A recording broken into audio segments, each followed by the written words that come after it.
Assalamualaikum warahmatullahi wabarakatuh. A'udzu billahi minasyaitonir rajim. Bismillahirrahmanirrahim. Waktu itu saya dan keempat teman saya yang masih kuliah di Malang menyewa tempat kontrakan di salah satu perumahan. Kenalin, saya Hanif, orangnya pendiam dan penakut. Teman saya yang pertama Andrew, anak asli Malang yang gila balapan. Dia suka bermain balapan liar. Kedua Gobis, dia juga sama suka dengan balapan liar. Temen gue yang ketiga ini namanya Arul. Dia sudah duluan kuliah di Malang dan OTW di DO dari kampusnya karena banyak mata kuliah yang gak kelar-kelar. Yang keempat ini Dodi, si fuckboy beriman suka gonta-ganti cewek yang gak pernah ninggalin sholatnya. Pertama menempati rumah, gak ada perasaan merinding atau pengap atau apalah yang bersangkutan dengan hal-hal mistis. Meskipun kata pengurus perumahan ini, hampir 3 tahun perumahan ini ditinggal oleh pemiliknya. Perumahan yang sudah tua itu memang menyisakan bangunan rumah-rumah tua yang sudah terbongkar dan belum selesai direnovasi. Bayangkan, sudah perumahan tua yang banyak bangunan dibongkar, sepi penghuni, dan cuma menyisakan satu tetangga saja di samping rumah di satu gang, dan yang lainnya cuma bangunan rumah yang tak beratap. Kita berempat menempati rumah 2 tingkat dengan 3 kamar tidur, 2 kamar mandi, ada 1 ruangan aneh ukuran 1,5 kali 2 meter. Kayaknya sih buat musola. Tapi pengurus perumahan mengatakan rumah itu milik orang non-muslim. Jadi ya agak bingung. Tapi sama anak-anak dibuat untuk musola. Nah, kejadian mistis baru muncul saat sudah hampir seminggu menempati rumah itu. Saya yang pagi-pagi mencoba membulatkan tekad dan memberanikan diri untuk belanja ke tukang sayur untuk sarapan pagi. Maklumlah, cowok kan gak pernah belanja ke tukang sayur. Nah, di situ saya bertemu tetangga sebelah dan banyak lagi tante-tante lainnya yang belanja. Dari jauh, saya sudah mendengar mereka bergosip tentang kami. Saya pun menghiraukannya. Sampai di tukang sayur, Ibu RT menyapa saya. "Tumben mas sekarang belanja?" "Iya bu, ini pengen coba masak sendiri biar irit," jawabku sambil melihat-lihat sayur. Tetangga sebelah pun juga mengatakan, "Betah mas tinggal di sini." "Iya bu, betah alhamdulillah," sambil terus memilih sayur, bingung mau ambil apa. Dan satu pilihan yang bagus, saya ambil sayur 1 bungkus isi kacang panjang, kangkung, dan asam jawa. Ini pasti 1 paket buat sayur asam, pikirku. "Mas, kalau malam rame ya rumahnya?" kata ibu tetangga yang ingin mengakrabkan diri dengan saya. "Rame gimana bu?" jawabku yang terbangun dari halusinasiku menjadi chef yang mencoba memecahkan persoalan apa saja bumbu sayur asem. Kayak orang lari-lari sambil ketawa gitu mas di balkon. Tapi gak apa-apa mas, biar rame perumahannya. Dari situ langsung kerasa kayak aliran darah naik ke kepala dan terasa hangat. Sambil gagap, ku langsung menjawab, "Oh, itu mungkin itu anak-anak bu yang lagi teleponan sama orang tuanya sambil olahraga gitu bu." Jawaban yang secara teori gak mungkin dilakukan di malam hari. Saya yang habis bayar sayur langsung ngacir karena tiba-tiba keringat dingin mulai keluar di kepala. Sampai di depan rumah, saya pun langsung menengok ke arah atap dan dalam hati berkata, serem juga sih karena bangunan kuno. Anak-anak belum pernah ada yang naik ke balkon kecuali pas pertama pindahan. Masa iya kedenger rame di atas?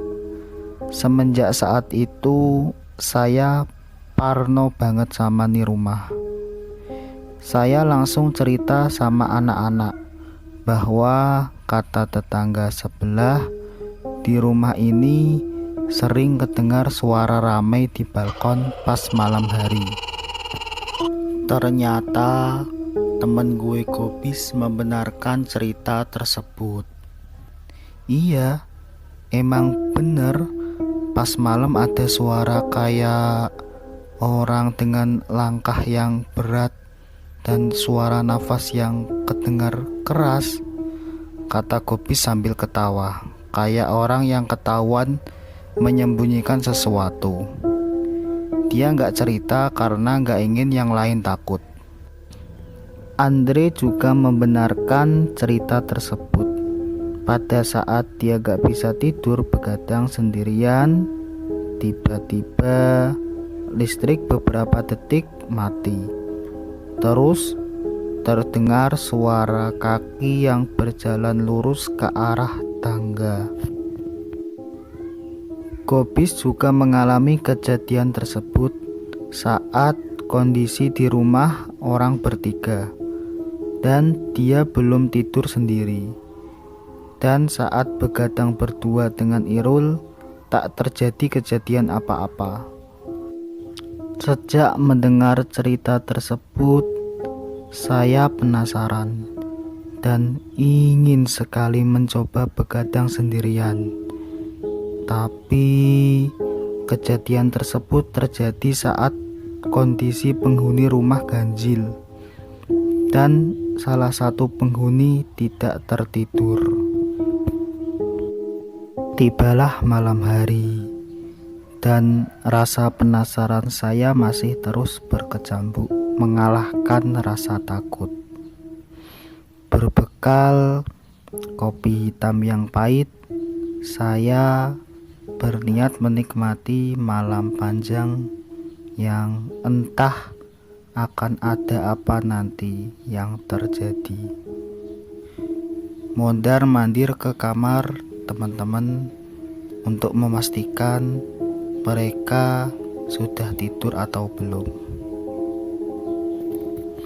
3 kamar, yang 2 kamar paling depan dipakai tidur dan yang paling belakang dipakai untuk tempat pakaian. Maklum, lebih asyik kalau tidur bersama. Saya cuma berdua sekamar sama Irul di depan dan 3 orang lagi di kamar besar yang ada di belakang. Waktu sudah menunjukkan pukul 12 malam dan mungkin sudah waktunya mereka menunjukkan eksistensinya. Tapi sampai jam 2 pagi gak ada kejadian apapun. Saya yang kebelet kencing saat itu memutuskan untuk kencing di depan rumah karena kamar mandi jaraknya paling belakang, pas di bawah tangga. Nah, pada saat kencing di depan rumah itu kelihatan sosok kain putih tiba-tiba melayang dari bangunan roboh depan rumah menuju ke arah balkon. Alhasil kencing yang hampir selesai nambah lagi saking ketakutannya, sampai-sampai gak saya angkat tuh kolor, langsung lari ke dalam rumah. Suasana yang sepi jadi mencekam gara-gara penampakan sosok kain tadi. Entah itu kuntilanak atau pocong terbang. Saya yang dari tadi anteng-anteng aja semakin gelisah dikala terdengar suara orang ngomong di atas balkon. Keadaan yang semakin gak kondusif memaksa saya untuk berkomat kamit berbekal pengalaman mengaji waktu sekolah SMP. Saya membaca ayat kursi keras-keras dan entah kenapa teman saya yang dari tadi ngorok gak bisa saya bangunin. Saya baca tuh ayat kursi berulang-ulang kali, tapi malah masih terdengar riuh di atas balkon. Dan saking kagetnya saya ada suara wanita di depan rumah yang bentar-bentar cekikikan, bentar-bentar menangis, membuat saya yang dari tadi membaca ayat kursi tanpa sadar ganti membaca surat Al-Ikhlas. Dan tak lama itu, entah saya tertidur atau pingsan, saya pun tak tahu. Keesokan paginya saya mendadak demam tinggi dan saya menceritakan kejadian semalam kepada teman-teman saya. Lagian udah tahu penakut malah kamu tongkrongin tuh makhluk. Gini kan jadinya. Seletus Gubis berjalan ke arah saya sambil membawa segelas air. Kamu gak dengar apa-apa, Rul? Tadi malam kamu kan satu kamar, tanya Gubis pada Irul. Gak dengar apa-apa. Emang ada apa?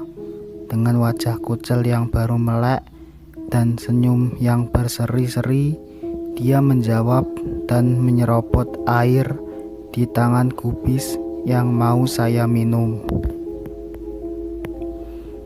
Temenmu tuh habis party semalam, saking senengnya jadi sampai demam kayak gini. Mimpi indah kan kamu sampai gak tahu apa-apa, seletus Gubis yang sambil merebut gelas air yang tinggal separuh dan dilumatnya air itu ke wajah Irul. Kegiatan pagi hari pun dimulai. Bagi-bagi tugas pun dilakukan. Ada yang menanak nasi, bersih-bersih rumah, dan belanja. Sekarang giliran Gubis yang belanja dan diputuskan untuk membeli lauk di depan perumahan. Mbah, mau beli lauk, teriak Gubis pada nenek-nenek yang berumur sekitar 70 tahunan yang masih terlihat sangat sehat. Lauk apa, Le? Jawab Simbah dengan wajah tersenyum. Kamu yang menempati rumah di samping Butijah itu, Tole? Iya, Mbah. Mbah ngerti ya keadaan rumah itu, jawab Gubis sambil mengambil dadar telur dan gorengan. Ya ngertilah Le, saya kan orang lawas di sini. Sebelum rumah itu dibangun dan apa yang terjadi pada keluarga yang menempati rumah itu sebelum kalian, saya ngerti semuanya Le. Bisa diceritain Mbah, apa yang Mbah tahu dari rumah itu? Sambil menyodorkan uang pecahan 50.000 untuk membayar lauk yang dibeli.